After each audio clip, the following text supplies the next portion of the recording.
अपने आप को इलेक्ट्रिकल इंजीनियर कहना छोड़ दो अगर तुम ये 5 हैंड टूल्स को प्रैक्टिकली यूज करना नहीं जानते तो। ऐसा मैं इसलिए कह रहा हूँ क्योंकि अगर तुम इन 5 टूल्स को नहीं सीखते तो वैसे भी तुम्हें जॉब लेने में काफी प्रॉब्लम आने वाली है। सबसे पहला खतरा आएगा इंटरव्यू को लेके, जहाँ पे तुम्हारे एलिमिनेट होने के चांसेस सबसे ज्यादा है। और जैसे तैसे अगर तुमने इंटरव्यू क्लियर भी कर लिया ना, तो जब तुम डे टू डे एक्टिविटीज में जाओगे तो इन्हीं टूल्स पे काम करने की जरूरत पड़ेगी और वहां तुम फेल हो जाओगे और हो सकता है वहीं पे तुम्हें तुम्हारी ट्रेनिंग जॉब से ही बाहर निकाल दिया जाएगा। सो इसलिए बहुत जरूरी है कि अगर तुमने इलेक्ट्रिकल, इलेक्ट्रॉनिक्स या इनसे रिलेवेंट किसी भी ब्रांच की पढ़ाई करी है तो जो 5 टूल मैं तुमको बताने जा रहा हूं उनको जितनी जल्दी हो सके प्रैक्टिकली यूज करना सीख लेना। तो चलो जानते हैं उन सभी टूल्स के बारे में। ऑलराइट, सो सबसे पहला हैंड टूल है मल्टीमीटर। देखो, मल्टीमीटर एक ऐसा इलेक्ट्रिकल टूल है जो कि बहुत सारी चीजों को मेजर कर सकता है, जैसे कि वोल्टेज, करंट, रेजिस्टेंस, कंटिन्यूटी। ऐसा हो ही नहीं सकता कि तुमने इस टूल के बारे में ना सुना हो, और बहुत सारे लोग तो इसको यूज करना जानते भी होंगे। जो लोग नहीं जानते उनके लिए स्पेसिफिकली बता दूं, क्योंकि मेरे पास इंडस्ट्री का प्रैक्टिकल एक्सपीरियंस है। तो होता क्या है कि मान लो एज एन इलेक्ट्रिकल इंजीनियर तुम मेंटेनेंस डोमेन में जॉब कर रहे हो और वहाँ पे तुम्हें बहुत सारी फॉल्ट्स को सही करना रहेगा डे बाई डे। तो किसी मशीन में ऐसा फॉल्ट आया कि उसमें पावर नहीं आ रही है, अब तुमको चेक करना है कि उस मशीन में पावर किस रीजन से नहीं आ रही है, किस पोर्ट पे कनेक्टिविटी लॉस्ट है। तो वहाँ पे तुम हाथ से तो चेक करोगे नहीं, यहाँ पे तुमको यूज करना होगा मल्टीमीटर। और अगर तुमको नहीं पता चलेगा कि मल्टीमीटर में नोब को किस डायरेक्शन में किस पॉइंट पे सेट करें जिससे कि कंटिन्यूटी का पता चल पाए, किस डायरेक्शन से हम एसी वोल्टेज नाप सकते हैं, डीसी वोल्टेज नाप सकते हैं, अगर ये सब चीजें तुम नहीं सीखोगे तो भाई तुम मल्टीमीटर यूज नहीं कर पाओगे और तुम्हारा डाउन टाइम बढ़ेगा, जिसकी वजह से तुम्हारे जॉब प्रोफाइल पे इंपैक्ट आएगा। देखो, वैसे तो मल्टीमीटर सीखने के बहुत सारे तरीके हैं, लेकिन मैं तुम्हें एक ऐसा तरीका बताता हूं जिसे मैंने खुद टेस्ट करके चेक किया हुआ है। बेसिकली तुम्हें करना क्या है, प्ले स्टोर पे जाके इलेक्ट्रिकल दोस्त सर्च करो, जो ऐप आए उसको डाउनलोड करो। या फिर अगर तुम विंडोज या iOS लैपटॉप में देख रहे हो तो तुम्हें डिस्क्रिप्शन में एक लिंक मिलेगा, सिंपली उस लिंक पे क्लिक करना। क्लिक करते ही तुम एक कोर्स पे पहुंचोगे जो कि स्पेसिफिकली मल्टीमीटर के ऊपर बनाया गया है। मैं इस कोर्स को इसलिए तुमको दिखा रहा हूँ क्योंकि मैंने पर्सनली इस कोर्स को एनरोल करके चेक किया है।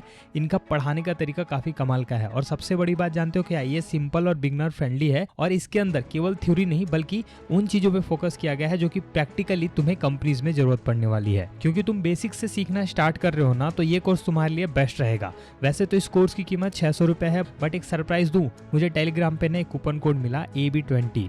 इसको अप्लाई करते ही ना पता नहीं कैसे ये कोर्स ना 249 में ही तुम्हें मिल जा रहा है। बट प्रॉब्लम ये है ना, ये कोई ऑफिशियल कोड नहीं है, मुझे टेलीग्राम से मिला है एक दोस्त के थ्रू। अगर इसकी जानकारी इलेक्ट्रिकल दोस्त के टीम को लग गई ना, तो हो सकता है ये कोड वो डिसेबल कर दे। तो इसीलिए जितनी जल्दी हो सके, केवल 200 से 250 की इन्वेस्टमेंट में इतनी यूजफुल लर्निंग मिल रही है, जल्दी से एनरोल कर लो और हर वो चीज सीखो जो भी तुम्हें मल्टीमीटर से रिलेटेड इंडस्ट्री में जरूरत पड़ने वाली है। और सिर्फ मल्टीमीटर ही नहीं, तुमको इसके अलावा बहुत सारे और भी कोर्सेज के ऑप्शन मिल रहे हैं। तुम अपनी नीड के अकॉर्डिंग किसी भी कोर्स को चेक कर सकते हो जो भी तुमको सीखना है। ओवरऑल अगर तुम इलेक्ट्रिकल फील्ड में जाने के लिए सीरियस हो और अपनी नॉलेज को इंप्रूव करना चाहते हो तो मेरे हिसाब से ये काफी अच्छा ऑप्शन है। ऑलराइट, अगला टूल है मैगोमीटर, जो कि एक इंसुलेशन टेस्टिंग टूल है। इसे बोलचाल की भाषा में मैगर भी बोला जाता है। मैगर इसलिए क्योंकि ये डिवाइस बनाने वाली सबसे पॉपुलर कंपनी मैगर है और लोगों ने उसी को इस डिवाइस का नाम दे दिया है।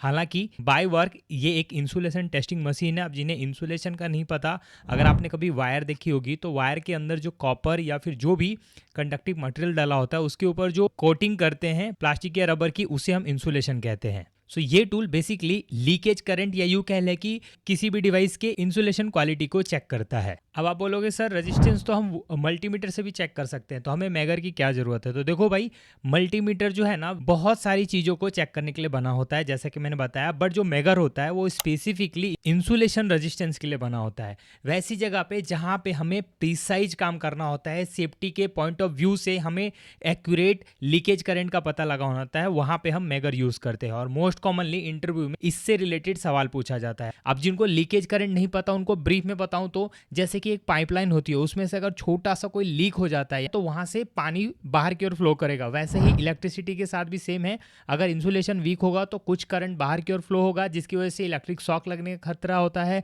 आग लगने का खतरा होता है। और बहुत सारे केसेस में मैं अपना अगर रियल सिनेरियो बताऊं तो, एक बार ब्रेकडाउन पे काम करते वक्त एक मोटर बार बार ट्रिप हो रही थी, हमें लगा कहीं पे शॉर्ट सर्किट है, हमने आइडेंटिफाई किया, मल्टीमीटर से चेक किया, सब कुछ ओके आ रहा था, बट वहां पे लीकेज करंट था और वो आइडेंटिफाई हो पाया केवल और केवल मैगर की वजह से। अगर वहां पे हमें मैगर को यूज करना नहीं आता तो शायद वो प्रॉब्लम कंटिन्यू ही रहती। इसीलिए इलेक्ट्रिकल इंजीनियर्स के लिए मैगर को सीखना इंपॉर्टेंट है और इंटरव्यू में तो इससे रिलेटेड क्वेश्चन पूछा ही जाता है। नेक्स्ट टूल है सोल्डरिंग स्टेशन की नॉलेज, वो भी प्रैक्टिकल लेवल पे। एज एन इलेक्ट्रिकल इंजीनियर आपको बहुत सारे ऐसे अप्लायंसेज या यूं कह ले ऐसे डिवाइसेस को ठीक करना होता है जिनमें की सोल्डरिंग रिलेटेड प्रॉब्लम आती है। यहाँ पे स्टूडेंट से पता है क्या गलती होती है, वो सोल्डरिंग को काफी आसान समझ लेते हैं, बट सोल्डरिंग एक बहुत ही प्रिसीजन का काम है, क्योंकि सोल्डरिंग जो होता है वो पीसीबी के ऊपर यानी प्रिंटेड सर्किट बोर्ड के ऊपर मोस्टली किया होता है। अगर आप इस चीज में एक्यूरेसी नहीं लाओगे तो आप सोल्डरिंग करते वक्त पीसीबी को बर्न कर दोगे, जो कि पूरे किट को खराब कर सकता है। आज के केस में ना आईओटी डिवाइसेस का नंबर बढ़ता जा रहा है ड्यू टू ऑटोमेशन, और आईओटी डिवाइसेस में ना एम्बेडेड सिस्टम स्पेसिफिकली जिसमें माइक्रो कंट्रोलर माइक्रो चिप्स लगे होते हैं, उसमें पीसीबीज का बहुत ज्यादा यूज होता है। इसलिए कंपनीज वैसे प्रोफेशनल्स को हायर कर रही हैं जिनके पास सोल्डरिंग स्टेशन रिलेटेड नॉलेज हो, ताकि वो ऐसी डिवाइसेस में आने वाली प्रॉब्लम को जो भी सोल्डरिंग से रिलेटेड है खुद अपने दम पे सॉल्व कर सके। ऑलराइट, सो अगला टूल है क्लैंप मीटर। क्लैंप मीटर कुछ इस तरीके का दिखता है और ये बेसिकली करंट मेजर करने के लिए यूज किया जाता है। अब आप बोलोगे सर मल्टीमीटर भी तो करंट मेजर कर सकता है, तो हम क्लैंप मीटर को क्यों सीखे अगर हमारा काम मल्टीमीटर से चल जा रहा है? तो यही सेम क्वेश्चन आपसे इंटरव्यू में पूछा जाएगा बताओ कि अगर तुम्हें 3 फेज 440 वोल्ट में करंट को मेजर करना है तो तुम कौन सा डिवाइस प्रीफर करोगे, मल्टीमीटर या फिर क्लैंप मीटर? और तुमने आंसर दे दिया मल्टीमीटर, तो भाई वहां पे तुम्हारे लिए प्रॉब्लम खड़ी हो जाएगी। प्रॉब्लम क्यों, मैं बताता हूं। देखो, मल्टीमीटर जब करंट मेजर करता है ना, उस केस में हमें मल्टीमीटर के दोनों नोब को सीरीज में टर्मिनल के साथ जोड़ना होता है। अब क्योंकि बात 440 वोल्ट की हो रही है, दैट मीन्स काफी हाई वोल्टेज है, तो वहां पे एम्पियर रेटिंग भी ज्यादा होगी। अब वहां पे अगर आप एम्पियर मेजर करने जाओ थ्रू मल्टीमीटर, तो आपको सीरीज में टर्मिनल्स को टच करना होगा, और इन केस अगर गलती से भी हाथ टच हो जाता है या कोई लीकेज करंट रहता है जिसकी वजह से आपको करंट लगता है, तो वहां पे बहुत बड़ा एक्सीडेंट हो सकता है। वहीं पे अगर आप मल्टीमीटर की जगह क्लैंप मीटर यूज करते हो, तो सिंपली आपको क्लैंप को खोल के बस वायर के ऊपर सेट लगाना होगा और आपको एम्पियर रेटिंग मिल जाएगी। क्लैंप मीटर में हमें हायर एम्पियर रेटिंग मेजर करने का ऑप्शन मिलता है, जो कि मल्टीमीटर में लिमिटेड रहता है। सेफ्टी इनहैंस हो जाता है, साथ में यूज करना आसान होता है, टाइम कम लगता है, डायरेक्टली क्लैंप करो और रीडिंग सामने आ जाएगा। नेक्स्ट टूल है ऑसिलोस्कोप, जिसका यूज बेसिकली इलेक्ट्रिकल सिग्नल को एनालाइज एंड विजुअलाइज करने के लिए यूज किया जाता है through voltage graphs. Truly speaking, जब तक आप इसे प्रैक्टिकली हाथ से किसी ऑफलाइन स्टेशन पे करके नहीं सीखोगे ना, तब तक आप इस चीज में मास्टरी नहीं कर पाओगे। अगर आप चाहते हो कि मैं इसके ऊपर और भी रिसर्च करके वैलिड रिसोर्स फाइंड करूं स्पेशली फॉर यू, ताकि आप इस मशीन को सीखो और इससे रिलेटेड जॉब रोल्स के लिए जा पाओ, तो आप कमेंट कर दो पार्ट 2। आपके स्किल को एक लेवल अप ले जाने के लिए मैंने ये पीडीएफ रेडी किया है, जिसके अंदर इलेक्ट्रिकल टूल्स एंड इक्विपमेंट का पूरा एक्सप्लेनेशन विद इमेज है। जो लोग कमेंट में पीडीएफ लिखेंगे ना, उन तक ये डॉक्यूमेंट फ्री में पहुंच जाएगा डायरेक्टली, बाकी आपकी मर्जी। सो होप इस वीडियो से तुम्हारी हेल्प हुई होगी। अब मुझे तुम्हारी एक हेल्प चाहिए, इस वीडियो को लाइक करके फ्रेंड सर्कल में तो शेयर करना ही, बट एक हाइप का बटन आएगा उसको प्रेस कर देना, ताकि ये वीडियो ज़्यादा से ज़्यादा लोगों तक पहुंचे। और भाई सब्सक्राइब करके नोटिफिकेशन बेल ऑन कर लेना, ताकि जो आगे वे वीडियोज़ लेके आऊँगा उनका नोटिफिकेशन तुमको पहले मिल पाए। सारे इंपॉर्टेंट लिंक डिस्क्रिप्शन में है। जल्दी मिलता हूँ अगली वीडियो में, तब तक के लिए थैंक यू।